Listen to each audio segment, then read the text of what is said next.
हाँ देखो बेटा, हम लोग का अभी का क्लास जो है वो फाइलम सिलेंट्रेटा पर है और हम लोग फाइलम सिलेंट्रेटा को पढ़ने जा रहे हैं। ठीक है बेटा। अ,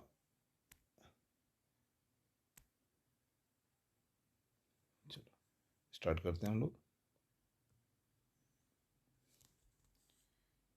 फाइलम सिलेंट्रेटा ये वन ऑफ इम्पोर्टेंट फाइलम है एनिमल किंगडम का। हाँ याद रखो, ये हम लोग NCERT class 11 biology animal kingdom पढ़ रहे हैं, चैप्टर 4। ठीक है, इम्पोर्टेंट चैप्टर है। कुछ हिस्सा हम लोग कवर कर गए हैं इसका। अभी का जो टॉपिक है वो सिलेंट्रेटा है। हम लोग सिलेंट्रेटा को निडेरिया के नाम से भी जानते हैं। सिलेंट्रेटा को निडेरिया के नाम से भी जानते हैं। इसके बारे में हम लोग लाइन बाय लाइन पढ़ रहे हैं। यहाँ लिखा हुआ है दे आर एक्वेटिक। याद रखो बेटा, जितने भी सिलेंट्रेट्स होंगे ये एक्वेटिक होंगे। एक्वेटिक मतलब पानी में रहेंगे, मोस्टली मराइन। ठीक है, अधिकांश जीव जो इसके होते हैं वो समुद्री होते हैं, समुद्र में पाए जाते हैं। सेसाइल और फ्री लिविंग। ठीक है, कुछ इसके ऐसे जीव हैं जैसे ओबिलिया वगैरह जो आधार से जुड़े होते हैं, और इसमें से कुछ ऐसे होते हैं जो आराम से स्वतंत्रतापूर्वक अपना जीवन जीते हैं। Radially symmetrical animal. याद रखो बेटा, इनका जो बॉडी प्लेन है वो रेडियली सिमेट्रिकल यानी त्रिज्या सममित है। आप इसको किसी भी सेंट्रल एक्सिस से काटोगे, सेंट्रल एक्सिस को लेकर के, तो ये दो बराबर हिस्सों में बढ़ जाता है किसी भी रेडियस से। ठीक है, जैसे एक नीचे एक ऑर्गेनिज्म दिखाई दे रहा है, इस पे अगर कट बनाया जाए ऊपर से तो दो इक्वल हाफ बन जाएगा। ये कट चाहे जैसे बना हुआ दो इक्वल हाफ बन जाएगा।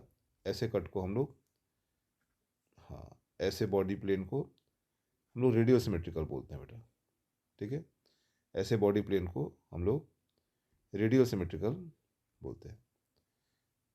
आगे बढ़ रहे हैं। The name Cnidaria was derive from. याद रखो बेटा, इस फाइलम का नाम जो निडेरिया पड़ा हुआ है वो एक स्पेशल सेल है, नीडोब्लास्ट सेल। ठीक है, स्पेशल सेल होती है जिसे हम लोग नीडोब्लास्ट सेल कहते हैं।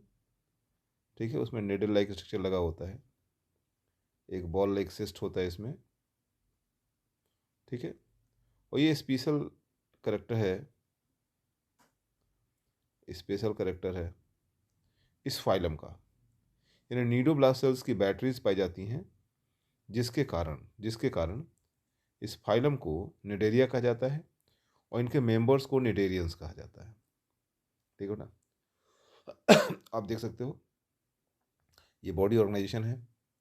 कुछ ऑर्गेनिज्म इनके ऐसे होते हैं जिनका बॉडी ऑर्गेनाइजेशन छाते की तरह होता है बेटा।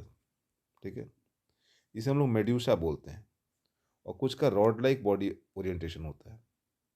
ठीक है, रॉड लाइक खड़े डंडे की तरह, इसको पॉलिप बोला जाता है।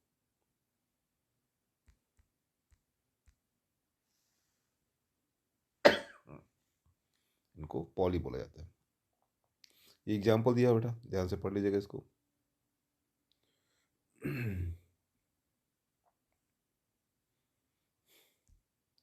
नीडोब्लास्ट और स्पेशल सेल्स हैं जिनकी बात की थी, नीडोब्लास्ट या cnidocyst, which contain the stinging capsule और निमेटोसिस्ट। याद रखो बेटा, इन सेल्स के अंदर स्पेशल टाइप के कैप्सूल्स होते हैं और जो अटैक करने में काम करते हैं, शिकारी से बचने और शिकार करने के काम आते हैं। इसके अलावा अगर किसी सॉलिड ऑब्जेक्ट से जोड़ना होता है इस ऑर्गेनिज्म को, तो उसमें भी ये नीडोब्लास्ट सेल काम करते हैं।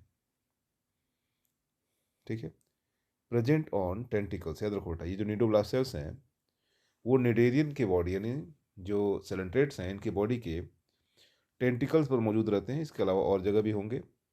Cnidoblast cells are used for encourage.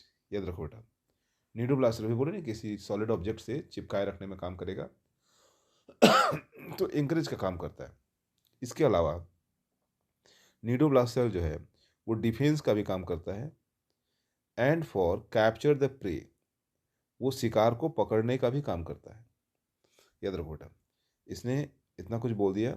Neuroblast cell का काम क्या क्या है, कौन सी वो सेल्स हैं, तो वो सेल्स हैं न्यूरोब्लास्ट सेल्स, इनको न्यूरोसाइट भी बोलते हैं। स्टिंगिंग कैप्सूल इनके पास होता है, हम उसी लाइन को, ठीक है, जिसे निमेटोसिस्ट कहा जाता है।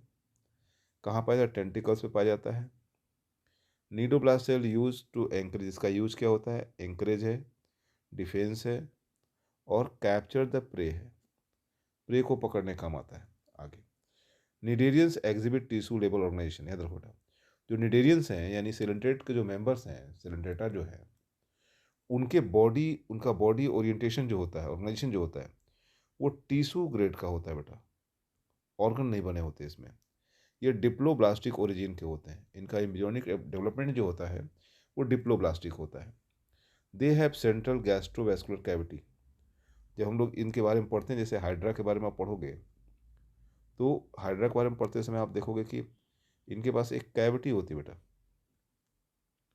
एक सेंट्रल कैविटी होती है, ठीक है, ये हाइड्रा का डायग्राम वगैरह से बनाए, तो बॉडी में एक अंदर की ओर एक कैविटी है, मौजूद है ये, जिसी इसके बारे में बात कर रहा है, ठीक है। इसी को बोलते हैं गैस्ट्रोवैस्कुलर कैविटी, क्योंकि फूड वगैरह जो है माउथ से इस कैविटी में लाता है ये, और इस कैविटी में फूड को डाइजेस्ट करेगा, और जो अनडाइजेस्टेड फूड पार्टिकल्स होंगे उनको वापस माउथ के थ्रू ही एक्सहेल कर दिया जाए, बाहर निकाल दिया जाता है, ठीक है। तो इनके बॉडी में एक सेंट्रल कैविटी होती है, इस कैविटी को हम लोग सिलेंट्रॉन बोलते हैं, गैस्ट्रोवैस्कुलर कैविटी बोलो या सिलेंट्रॉन बोलो, और due to availability of coelenteron, ठीक है, सिलेंट्रॉन होने के कारण ही इस ग्रुप के मेंबर्स को सिलेंट्रेटा कहा जाता है बेटा, ठीक है, इस ग्रुप के मेंबर को सिलेंट्रेटा कहा जाता है। आगे बढ़ रहे हैं, exhibit tissue level of organisation and diploblastic हो गया। They have central gastrovascular cavity, याद रखो बेटा, इनके पास सेंट्रल वैस्कुलर गैस्ट्रो कैविटी है, जो एक सिंगल ओपनिंग रहेगा इसमें, कैविटी में ऊपर की ओर माउथ, माउथ बोलते हैं ऑन हाइपोस्टोम, जो कोनिकल प्रोजेक्शन होता है जिसके टिप पे माउथ मौजूद होता है, conical projection of anterior region is known as hypostome, उसके टॉप पे माउथ होता है। डाइजेशन इज एक्स्ट्रा सेलुलर, याद रखो बेटा, इसमें जो डाइजेशन होता है एक्स्ट्रा सेलुलर और इंट्रा सेलुलर दोनों तरह का होता है, यानी सेल के बाहर गैस्ट्रोवेस्कुलर कैविटी में भी फूड डाइजेस्ट होगा, अगर कुछ फूड पार्टिकल्स ऐसे हैं जो गैस्ट्रोवेस्कुलर कैविटी अदरवाइज सिलेंट्रॉन में डाइजेस्ट नहीं हो पाए हैं, तो इनको सेल इनगल्फ कर लेती है, जो इनर लेयर की सेल्स होती हैं वो इनको ग्रहण कर लेती हैं, और फिर सेल के अंदर उस फूड पार्टिकल को डाइजेस्ट किया जाता है। Some of cnidarians that is corals, कुछ निडेरियंस ऐसे हैं जिनको कोरल या मूंगा कहा जाता है बेटा, corals have skeleton composed of calcium carbonate, इनका जो स्केलेटन होता है वो कैल्शियम कार्बोनेट का बना होता है। Cnidarians exhibit two basic body forms, ठीक है, पूरे निडेरिया के देखोगे तो इनका बॉडी फॉर्म जो होता है दो तरह का होता है, कुछ को बोलते हैं पॉलिप, हम लोग रॉड लाइक, और दूसरा होता है मेड्यूसा। जो मेड्यूसा होता है वो बेटा वो छाते की तरह होता है, जैसे जेली फिश देखते हो ना, वो मेड्यूसा है, और हाइड्रा अगर देखते हो तो वो पॉलिप है, ठीक है, हाइड्रा पॉलिप है और जेली फिश मेड्यूसा है। आगे लिखो बेटा, द फॉर्मर मतलब polyp, former is sessile and cylindrical form, हो गया, फॉर्म लाइक हाइड्रा, ठीक है, Adamsia, whereas the latter मतलब हो गया आपका मेडूसा, लेटर अम्ब्रेला शेप्ड, याद रखो है लिखा हुआ umbrella shape, and free waving like Aurelia और जेलीफिश, ऑरेलिया बोलो या जेलीफिश बोलो, दो cnidarians which exist in both form, ठीक है, कुछ निडेरियंस ऐसे भी होते हैं जिसमें पॉलिप स्टेज भी आता है और मेड्यूसा स्टेज भी आता है बेटा, पॉलिप स्टेज भी आता है और मेड्यूसा स्टेज भी आता है, उसमें आपको उनके लाइफ साइकिल में आपको अल्टरनेशन ऑफ जनरेशन देखने को मिलेगा बेटा, ठीक है, मेटाजेनेसिस अल्टरनेशन ऑफ जनरेशन दिखेगा, दैट इज इनके मेटाजेनेसिस बोलते हैं। इनके लाइफ साइकिल में पॉलिप प्रोड्यूस मेड्यूसी, पॉलिप जो होगा मेड्यूसा को बनाएगा एसेक्सुअल रिप्रोडक्शन के थ्रू, और मेड्यूसा जो होगा वो पॉलिप को बनाएगा सेक्सुअल रिप्रोडक्शन के थ्रू। याद रखो बेटा, एसेक्सुअल रिप्रोडक्शन के थ्रू पॉलिप से मेड्यूसा बनेगा, और सेक्सुअल रिप्रोडक्शन के थ्रू मेड्यूसा से पॉलिप बनेगा। और एग्जाम्पल इसका है ओबेलिया। एग्जाम्पल ये हायर क्लास में है, ग्रेजुएशन के सिलेबस का पार्ट है जिसको हम लोग डिटेल में पढ़ते हैं, ठीक है। एग्जाम्पल है ओबेलिया। आगे बढ़ रहे हैं बेटा। एग्जाम्पल है फाइसेलिया, निडेरिया का एग्जाम्पल है फाइसेलिया। इसको बोलते हैं Portuguese man of war, Portuguese man of war बोलते हैं। एडोम एडम्सिया, इसे हम लोग सी एनिमोन बोलते हैं। और आगे लिखा हुआ है सी फैन है इसका एग्जाम्पल। देन गॉर्गोनिया है इसका एग्जाम्पल, इसे भी सी फैन बोलते हैं, सी पेन सी फैन। मैंड्राइना, इसे हम लोग ब्रेन क्रोल बोलते हैं बेटा। ये हम लोग का जो टॉपिक था ये सिलेंट्रेटा के ऊपर था, और अगला जो होगा टॉपिक वो फाइलम टीनोफोरा पे होगा बेटा, ठीक है।